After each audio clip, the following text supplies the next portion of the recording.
China میں اسلام کی تاریخ کافی ایک فیسینیٹنگ چیپٹر ہے اسلام کی تاریخ میں، اور جو کہ سٹوریز ہے کلچرل ایکسچینج کی، ٹریڈ کی اور ڈپلومیٹک ریلیشنز کی، اور یہ تاریخ تقریباً 1300 سال پر مشتمل ایک تاریخ ہے۔ ریسرچ اور ہسٹوریکل ریکارڈز کے مطابق فرسٹ ٹائم مسلمانوں کی اور چائنیز کی انٹریکشن ہوتی ہے 7 سینچری میں۔ یہ وہ پیریڈ تھا کہ چائنا پر ٹینگ ڈائنیسٹی رول کر رہا تھا، اور اگر مسلمانوں کی بات کی جائے تو یہ خلفائے راشدین کا دور خلافت تھا۔ ایک بدھسٹ ہے جس کا نام ہے سونگ یون، تو اس کے مطابق چونکہ وہ اس ٹائم میں وہ موجود تھے اور وہ ٹریول کرتے تھے چائنا اور سنٹرل ایشیا، تو اس کے مطابق جو ان کے ریکارڈز ہمارے پاس موجود ہے تو وہ فرماتے ہیں کہ فرسٹ ٹائم انہوں نے مسلمانوں کو، چائنا کا ایک شہر ہے چینگن، تو وہاں پر انہوں نے مسلمانوں کو دیکھا تھا، اور آج کے دور میں اگرچہ وہ شہر موجود ہے لیکن اس کا نام جو ہے وہ زیان ہے، آج اس شہر کو زیان کے نام سے جانا جاتا ہے۔ ہسٹوریکل ریکارڈز کے مطابق فرسٹ ٹائم 651 AD میں حضرت عثمان رضی اللہ تعالیٰ عنہ مسلمانوں کی ایک ڈپلومیٹک مشن بھیجتے ہیں چائنا ٹینگ ڈائنیسٹی کی طرف، اور مسلمانوں کا ایک گروپ تھا جو یہاں پر آتے ہیں ٹینگ ڈائنیسٹی کے کیپٹل میں، اور ٹینگ ڈائنیسٹی کا جو رولر تھا ان کے ساتھ وہ ایک میٹنگ کرتے ہیں۔ تو کہا جاتا ہے کہ یہ فرسٹ ٹائم مسلمانوں کا اور چائنیز کا ایک فارمل کنٹریکٹ ہوتا ہے بٹوین ٹو سیویلائزیشنز۔ جس طرح میں نے آپ سے فرمایا کہ چائنا میں جو شہر ہے زیان، تو فرسٹ ٹائم مسلمان یہاں پر آتے ہیں اور اس شہر میں وہ سیٹلڈ ہوتے ہیں اکارڈنگ ٹو سونگ یون، جو کہ ایک بدھسٹ مونک تھا۔ اب اگر اس بات کو ہم پروف کرنا چاہیں تو ہم اس کو آسانی کے ساتھ کر سکتے ہیں۔ یہاں پر ایک مسجد ہے جسے کہا جاتا ہے the great mosque of Ziyan, جو کہ تعمیر ہوئی تھی 8 سینچری میں، اور یہ مسجد آج بھی یہاں پر موجود ہے۔ تو یہ مسجد ایک منہ بولتا ثبوت ہے کہ مسلمان بالکل یہاں پر آئے تھے اور یہاں پر مسلمان سیٹلڈ ہوئے تھے۔ جب ہم چائنا کی تاریخ کو اسٹڈی کرتے ہیں تو جو ٹینگ ڈائنیسٹی کا پیریڈ تھا، so it is considered one of the greatest periods in the history of China۔ جو ٹینگ ڈائنیسٹی تھی تو وہ بہت زیادہ اوپن تھی for foreign culture and religions, بہت زیادہ ٹالرنٹ تھی ٹینگ ڈائنیسٹی۔ حضرت عثمان رضی اللہ تعالیٰ عنہ کے بعد اب جو دور چل رہا تھا تو وہ خلافت بنو امیہ کا دور چل رہا تھا، اور جو خلیفہ تھا تو اس کا نام تھا عبد المالک بن مروان۔ تو اس کے ٹائم میں ریکارڈ کے مطابق وہ مسلمانوں کی ایک ڈیلیگیشنز بھیجتے ہیں اس ٹینگ ڈائنیسٹی کی طرف، اور جو ٹینگ ڈائنیسٹی کے ایمپرر تھے جس کا نام تھا تائزونگ، تو وہ مسلمانوں کی ڈیلیگیشن کو ویلکم کرتے ہیں چائنا میں، اور کچھ ریکارڈز کے مطابق یہ ایک شروعات تھی، اور وہ کریٹ کرتے ہیں ایک پولیٹیکل اور ایک کلچرل ریلیشنز۔ اور کچھ ہسٹوریکل ریکارڈز کے مطابق کچھ مسلمان جو ہے وہ آفیشلی سرف بھی کر چکے ہیں اس پیریڈ کے دوران under the Tang dynasty in China. 751 AD ایک ٹرننگ پوائنٹ ثابت ہوتی ہے چائنا اور سنٹرل ایشیا کی تاریخ میں۔ 751 AD میں ٹینگ ڈائنیسٹی اور عباسد خلافت کے درمیان ایک فیصلہ کن جنگ ہوتی ہے جسے کہا جاتا ہے دی بیٹل آف تالاس۔ بیٹل آف تالاس اسی وجہ سے کہا جاتا ہے کیونکہ یہ جنگ تالاس ریور کے قریب لڑی گئی تھی، جدھر آج ماڈرن ٹائم میں کرغستان ایک ملک موجود ہے۔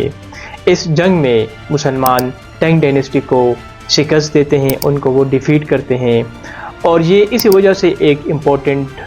جنگ سمجھی جاتی ہے چائنا کی تاریخ میں، کیونکہ اس جنگ کے بعد اس ریجن میں اسلام کافی تیزی کے ساتھ پھیلنا شروع ہوتا ہے۔ اس جنگ سے متعلق آپ کو ایک امپورٹنٹ اور ایک انٹرسٹنگ چیز بھی بتاتا چلوں کہ انسان کی تاریخ میں چائنا وہ سیویلائزیشن ہے جنہوں نے فرسٹ ٹائم پیپر میکنگ کو انوینٹ کیا تھا، یعنی کاغذ کس طرح بنائی جاتی ہے یہ فرسٹ ٹائم انہوں نے ایجاد کیا تھا۔ اس جنگ کے بعد فرسٹ ٹائم مسلمان جب اس جنگ میں ایک بہت بڑی تعداد میں چائنیز کو قیدی بناتے ہیں اور ان کو بغداد لاتے ہیں، تو مسلمانوں کو فرسٹ ٹائم پتہ لگتی ہے کہ پیپر کو کس طرح بنایا جاتا ہے، اور وہ جو قیدی تھے تو وہ مسلمانوں کو سکھاتے ہیں۔ تو پھر جب بعد میں ہارون الرشید اور مامون الرشید کے ٹائم میں مسلمان ہاؤس آف وزڈم بناتے ہیں، اور وہاں پر ایج آف ٹرانسلیشن شروع ہوتی ہے، وہ فلسفی کے اوپر، سائنس کے اوپر، ایسٹرونومی کے اوپر، میتھمیٹکس کے اوپر، ان سارے چیزوں کے اوپر جب مسلمان کام کرتے ہیں تو اس میں کاغذ کا ایک بہت بڑا رول ہوتا ہے۔ اور انٹرسٹنگلی یہ بھی آپ سب کے لیے جاننا ضروری ہے کہ پھر جو مغرب ہے، جو ویسٹ ہے، تو پھر وہ آتے ہیں اور یہ وہ لوگ مسلمانوں سے انہیریٹ کرتے ہیں، لیکن افسوس کی بات ہے کہ آج مسلمان کدھر ہیں اور ویسٹ کدھر ہے۔ چائنا میں جب اسلام کی ایڈونٹ ہوتی ہے تو پھر اس میں ایک امپورٹنٹ رول ادا کرتے ہیں صوفیزم، جو صوفیز آرڈر تھے۔ اس طرح یہاں پر ہندوستان میں بہت سارے صوفیز آئے تھے اور انہوں نے اسلام کو پھیلانے میں ایک بہت اہم رول ادا کیا تھا۔ تو اسی طرح چائنیز میں بھی بہت سارے صوفیز مشنریز آتے ہیں اور وہ یہاں پر مسلمز کمیونٹی کو اسٹیبلش کرتے ہیں، اور پھر ہم دیکھتے ہیں کہ یہاں پر اسلام جو زنجیان پروونس ہے جدھر مسلمانوں کی ایک بہت بڑی تعداد ہے، تو اس سے بیونڈ بھی وہ اسلام کو پھیلاتے ہیں پورے چائنا میں۔ اس وقت چائنا میں مسلمانوں کی جو سب سے بڑی کمیونٹی ہے تو اسے کہا جاتا ہے ہوئی مسلم کمیونٹی۔ جب ہم اس کمیونٹی کی تاریخ کو اسٹڈی کرتے ہیں تو ہم دیکھتے ہیں کہ جو صوفیزم کا پیریڈ تھا، جو صوفی مشنریز یہاں پر آتے ہیں اسلام کو پھیلاتے ہیں، تو اس پیریڈ کے دوران یہ کمیونٹی بہت زیادہ انلارج ہوتی ہے۔ اس کمیونٹی کے بارے میں یہ بھی کہا جاتا ہے کہ جتنے بھی چائنیز مسلمز ہیں چائنا میں، تو وہ سارے سینٹرل ایشین اوریجن ہے، لیکن یہاں پر جو صوفی مشنریز آئے تھے، جو صوفیز آئے تھے، تو یا تو وہ عرب سے آئے تھے یا پھر وہ پرشیا سے آئے تھے، تو وہ یہاں پر چائنا میں اسلامک کلچر میں بھی بہت زیادہ کنٹریبیوٹ کرتے ہیں۔ 1271 سے لے کر 1368 تک یہ جو پیریڈ ہے تو اس میں یونگ ڈائنیسٹی رول کرتی ہے چائنا پر، جو کہ منگولز تھے۔ اب اس پیریڈ کے دوران ہم دیکھتے ہیں کہ ٹینگ ڈائنیسٹی کی طرح منگولز بھی بہت زیادہ اوپن تھے مذہبی طور پر، تو اس پیریڈ میں اسلام جو ہے اور بھی فلرشڈ ہوتی ہے اور بھی پھیلتی ہے پورے چائنا میں۔ اور ٹینگ ڈائنیسٹی کی طرح یونگ ڈائنیسٹی میں بھی ہم دیکھتے ہیں کہ مسلمان ان کے کورٹس میں ڈپلوائے ہوتے ہیں آن ہائی رینکنگ پوزیشنز۔ 1368 سے لے کر 1644 پیریڈ کے دوران چائنا کے اوپر مینگ ڈائنیسٹی رول کرتی ہے۔ اب یہ وہ پیریڈ تھا کہ اس پیریڈ کے دوران ہم دیکھتے ہیں کہ مسلمانوں کی اور اسلام کی ڈکلائن شروع ہوتی ہے چائنا میں۔ شروع میں مینگ ڈائنیسٹی جو تھے وہ ٹالرنٹ تھے، ان کے ریلیشنز مسلمانوں کے ساتھ بہت اچھے تھے، لیکن پھر gradually with the passage of time ان کے درمیان اور مسلم کمیونٹیز کے درمیان تعلقات آہستہ آہستہ خراب ہوتے ہیں، اور جو مسلم اسکالرس تھے اور آفیشلس تھے تو وہ انفلوئنس بھی لوس کرتے ہیں ان کے کورٹس میں، اور وہ مسلمانوں کے اوپر پرسیکیوشن بھی شروع کرتے ہیں۔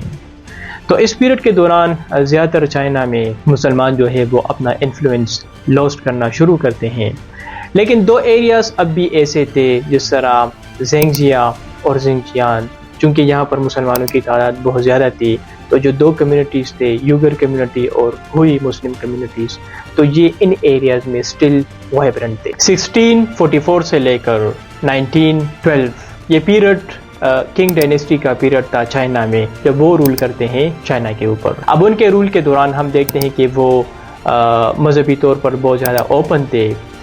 کافی ٹالرنٹ تھے، تو ان کے اور مسلمانوں کے ریلیشنز بہت زیادہ اچھے تھے شروع میں، لیکن پھر ایک ٹرننگ پوائنٹ آتی ہے چائنا کی تاریخ میں، ایک ریولٹ ہوتی ہے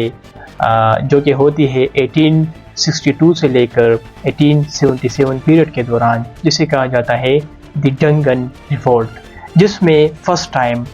ہوئی مسلم کمیونٹی بغاوت کرتے ہیں چائنا میں، اور اس کا ایک بہت بڑا امپیکٹ ہوتا ہے اسلام کے اوپر بھی اور اس کمیونٹی کے اوپر بھی ہوتا ہے۔ لیکن کمپیریٹیولی اگر دیکھی جائے تو اس پیریڈ کے دوران اس بغاوت کے علاوہ اسلام جو ہے وہ ویسٹرن ریجن میں، جو زنجیان پروونس ہے جدھر آج مسلمانوں کی ایک بہت بڑی تعداد ہے، تو یہاں پر مسلمانوں کی پاپولیشن بھی گرو کرتی ہے اور اسلام بھی پھیلتا ہے۔ لیکن یہ جو بغاوت ہوتی ہے دی ڈنگن ریولٹ، تو اس کا ایک بہت بڑا امپیکٹ ہوتا ہے، جس کی وجہ سے اگرچہ ویسٹرن سائڈ پر اسلام بھی پھیلنا شروع ہوتا ہے اور مسلمانوں کی پاپولیشن بھی گرو ہوتی ہے، لیکن جو ایسٹرن سائڈ والا چائنا ہے تو وہاں پر اس کا ایک بہت بڑا اثر ہوتا ہے۔ پریزنٹ ٹائم میں چائنا میں مسلمانوں کی اور اسلام کی اگر بات کی جائے تو اس وقت چائنا میں دو مسلم کمیونٹیز ہیں، ایک ہے یوگر مسلم کمیونٹی اور دوسرا ہے ہوئی مسلم کمیونٹی۔ جو یوگر مسلم کمیونٹی ہے تو وہ زیادہ تر وہ موجود ہے زنجیان پروونس میں، جو ویسٹرن پروونس ہے یہاں پر چائنا میں، تو زیادہ تر یہ لوگ یہاں پر موجود ہے۔ لیکن جو ہوئی مسلم کمیونٹی ہے تو وہ سکیٹرڈ ہے، وہ چائنا میں ہر جگہ پر آپ کو دیکھنے کو ملیں گے، وہ ہر جگہ پر چائنا میں موجود ہے۔ اس وقت چائنا میں اسلام کو اور مسلمانوں کو بہت سارے چیلنجز کا سامنا کرنا پڑ رہا ہے، کیونکہ وہاں پر جو گورنمنٹ ہے کمیونسٹ گورنمنٹ، تو آپ سب کو پتہ ہے کہ وہ ان کی اپنی پالیسیز ہے، اور خاص کر وہ مذہب کے اوپر بلیو بھی نہیں رکھتے، ان کا کوئی مذہب بھی نہیں ہے۔ تو وہاں پر اسٹیٹ کے اندر ان کے بہت سارے کنٹرولز ہیں، بہت سارے ریگولیشنز ہیں، ریسٹرکشنز ہیں، جس کی وجہ سے مسلمانوں کو اور اسلام کو بہت سارے چیلنجز کا سامنا کرنا پڑ رہا ہے آج چائنا میں۔